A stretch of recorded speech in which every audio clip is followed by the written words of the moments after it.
प्रधानमंत्री नरेंद्र मोदी लोकसभा में बोली रहा है, सांभळीए। कल और आज, कल तो रात देर तक सभी माननीय सांसदों ने अपने विचारों से इस आभार प्रस्ताव को समृद्ध किया। कई माननीय अनुभवी सांसदों ने भी अपने विचार प्रकट किए और स्वाभाविक है कि लोकतंत्र की परंपरा भी है, जहां आवश्यकता था वहां प्रशंसा हुई, जहां परेशानी थी वहां कुछ नकारात्मक बातें भी हुई, लेकिन ये बहुत स्वाभाविक है। अध्यक्ष जी, मेरे लिए बहुत बड़ा सौभाग्य है कि देश की जनता ने मुझे 14वीं बार इस जगह पर बैठ करके राष्ट्रपति जी के उद्बोधन को आभार व्यक्त करने के लिए अवसर दिया है और इसलिए मैं आज जनता जनार्दन का भी बड़े आदर के साथ आभार व्यक्त करना चाहता हूं और सदन में चर्चा में जिन जिन लोगों ने हिस्सा लिया, चर्चा को समृद्ध किया, उन सब का भी मैं आभार व्यक्त करता हूं। आदरणीय सभापति जी, हम 2025 में हैं। एक प्रकार से 21वीं सदी का 25% हिस्सा बीत चुका है।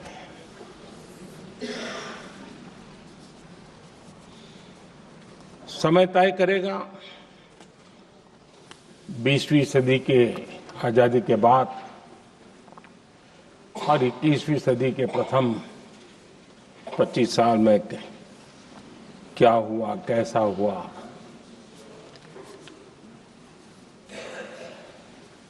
लेकिन इस राष्ट्रपति जी के संबोधन में अगर हम बारीकी से अध्ययन करेंगे तो ये साफ नजर आता है कि उन्होंने देश के सामने भविष्य के 25 वर्ष और विकसित भारत के लिए एक नया विश्वास जगाने वाली बात,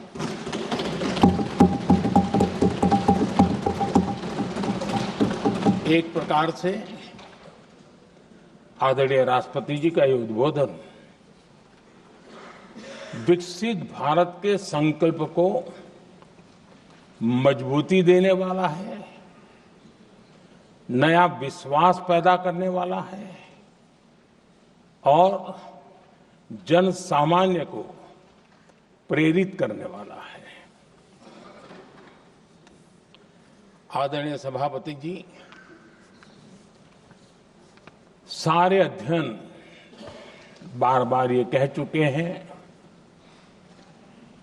कि गत 10 वर्ष में देश की जनता ने हमें सेवा करने का मौका दिया। 25 करोड़ देशवासी गरीबी को परास्त करके गरीबी से बाहर निकले।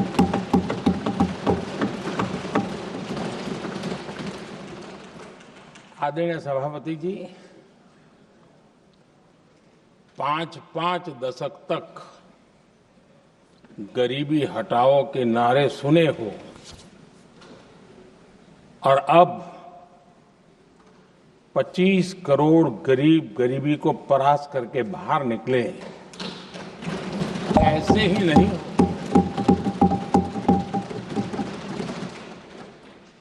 योजनाबद्ध तरीके से समर्पित भाव से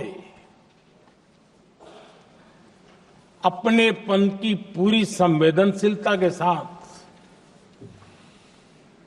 जब गरीबों के लिए जीवन खपाते हैं ना, तब ये होता है। आदरणीय सभापति जी, जब जमीन से जुड़े लोग जमीन की सच्चाई को जानते हुए जमीन पर जीवन खपाते हैं, तब जमीन पर बदलाव निश्चित होके रहता है।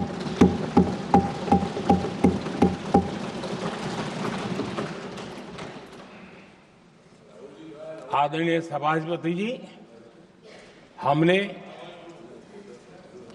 गरीब को झूठे नारे नहीं, हमने सच्चा विकास दिया।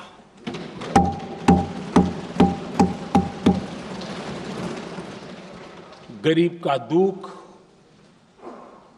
सामान्य मानवी की तकलीफ, मिडिल क्लास के सपने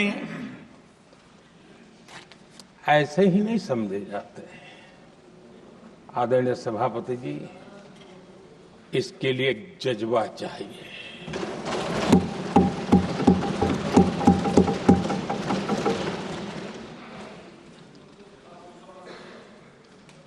और मुझे दुख के साथ कहना है कि कुछ लोगों में ये है ही नहीं।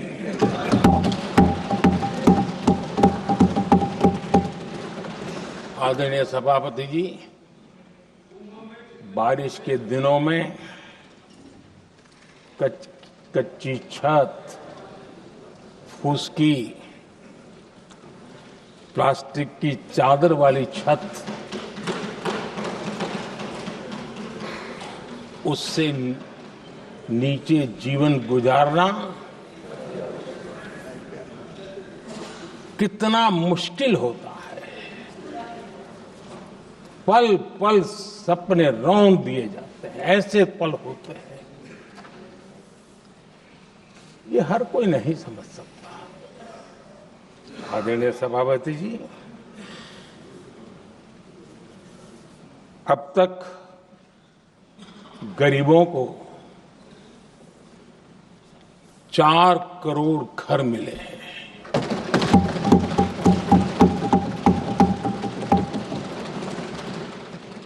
जिसने उस जिंदगी को जिया है ना, उसे समझ होती है कि पक्की छत वाला घर मिलने का मतलब क्या होता है। आदरणीय सभापति जी, एक महिला जब खुले में शौच जाने के लिए मजबूर हो जाती है, वो या तो सूर्योदय के पहले या सूर्यास्त के बाद, कठिनाइयों के झेलने के बाद इस छोटा सा अपना नित्य कर्म करने के लिए निकल सकती है। तब उसे क्या तकलीफ होती थी, ऐसे लोग समझ नहीं सकते। आदरणीय सभापति जी, हमने 12 करोड़ से ज्यादा शौचालय बनाकर बहनों बेटियों की मुश्किलें दूर की।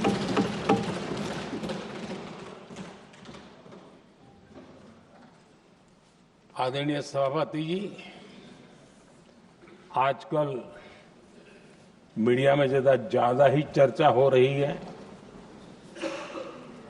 सोशल मीडिया में और अधिक हो रही है। कुछ नेताओं का फोकस घरों में जकूजी पर,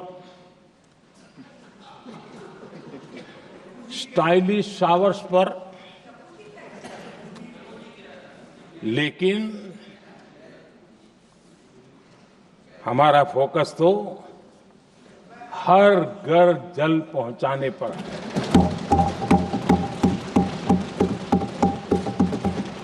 आजादी के 75 साल के बाद देश में 75% करीब करीब 16 करोड़ से भी ज्यादा घरों के पास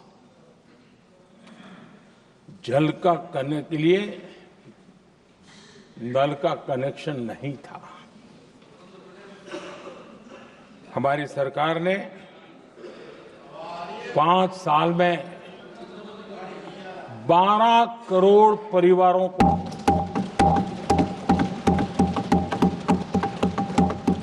घरों में नल से जल देने का काम किया है और काम तेजी से आगे भी बढ़ रहा है।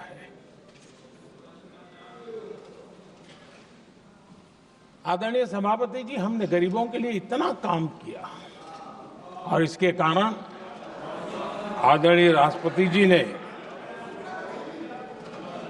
अपने अभिभाषण में इसका विस्तार से वर्णन किया है। जो लोग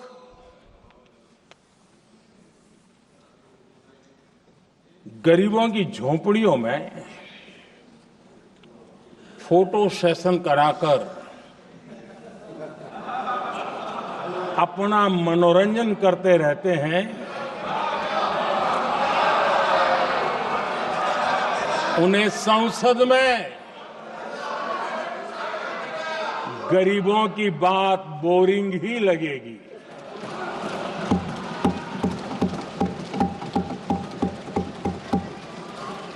आदरणीय सभापति जी, मैं उनका गुस्सा समझ सकता हूं।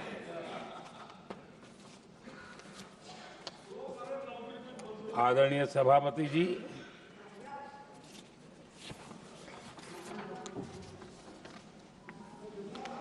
समस्या की पहचान करना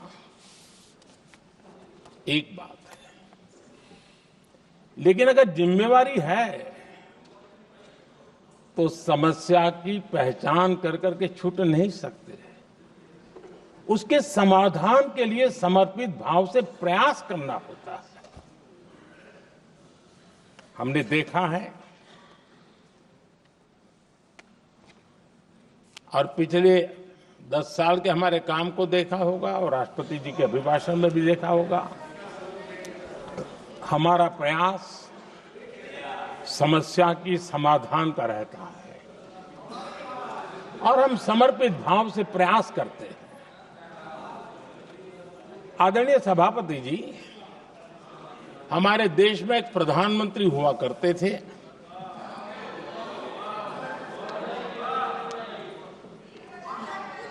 उनको मिस्टर क्लीन करने कहने की एक फैशन हो गई थी। उस प्रधानमंत्री जी को मिस्टर क्लीन कहने की फैशन हो गई थी। उन्होंने एक समस्या को पहचाना था और उन्होंने कहा था कि दिल्ली से 1 रुपया निकलता है तो गांव में 15 पैसा पहुंचता है। अब उस समय तो पंचायत से लेकर पार्लियामेंट तक एक ही पार्टी का राज था। पंचायत से पार्लियामेंट तक एक ही पार्टी का राज था और उस समय उन्होंने सार्वजनिक रूप से कहा था कि 1 रुपया निकलता है 15 पैसा पहुंचता है। बहुत गजब की हाथ सफाई थी।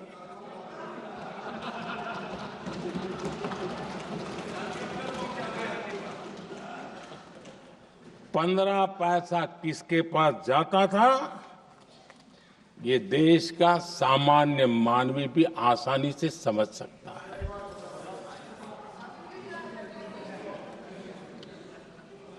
आदरणीय सभापति जी, देश ने हमें अवसर दिया, हमने समाधान खोजने का प्रयास किया।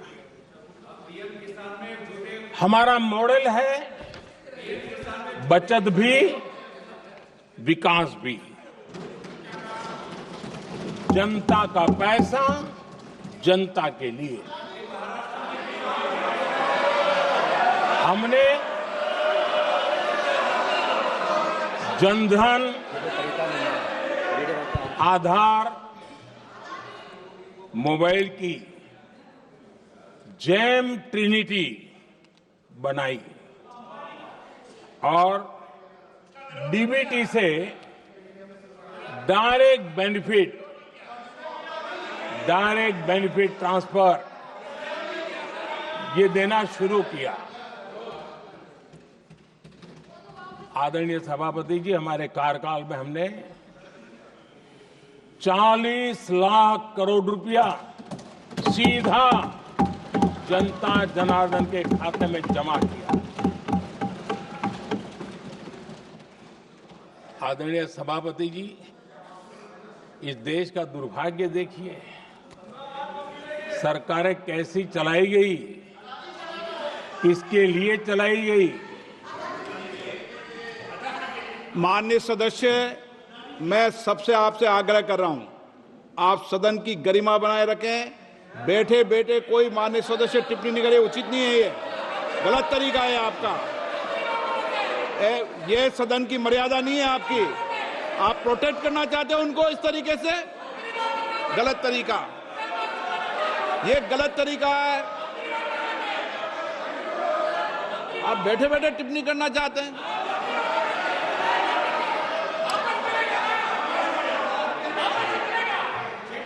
आदरणीय सभापति जी,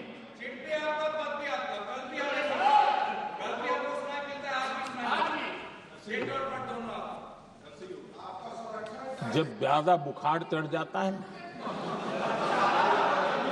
तब लोग कुछ भी बोलते हैं, लेकिन इसके साथ साथ ज्यादा हताशा निराशा फैल जाती है तब भी बहुत कुछ बोलते हैं। आदरणीय सभापति जी, जिनका जन्म नहीं हुआ था,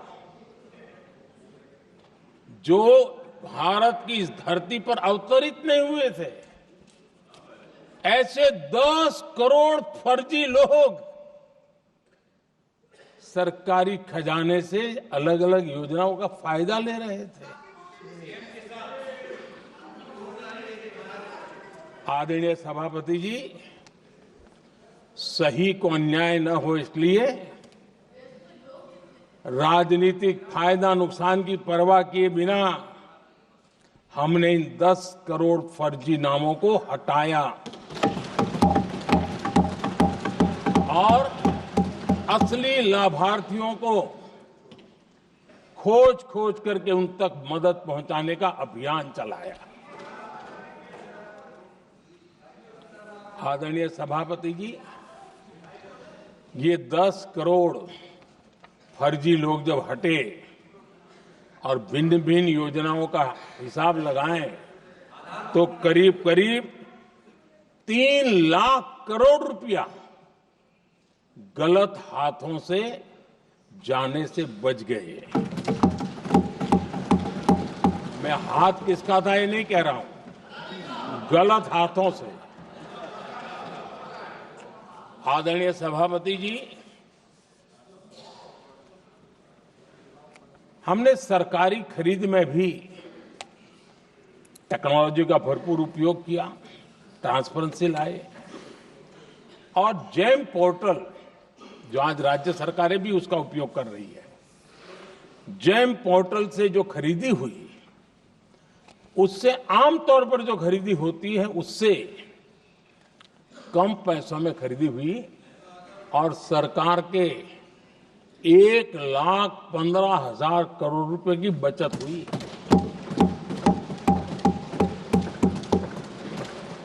आदरणीय सभापति जी, हमारी स्वच्छता अभियान का बहुत मजाक उड़ाया गया, ऐसा जैसे हमने कोई पाप कर दिया, कोई गलती कर दी, न जाने क्या क्या कहा जाता था। लेकिन आज मुझे संतोष से कहना है कि इन सफाई के कारण हाल के वर्षों में सिर्फ सरकारी दफ्तरों से जो कबाड़ बेचा गया ना, उसमें 2300 करोड़ रुपया सरकार को मिले हैं। महात्मा गांधी ट्रस्टीशिप के सिद्धांत की बात करते थे। वो कहते थे कि हम ट्रस्टी हैं, ये संपत्ति जनता जनार्दन की है और इसलिए हम पाई पाई को एक ट्रस्टीशिप के सिद्धांत के आधार पर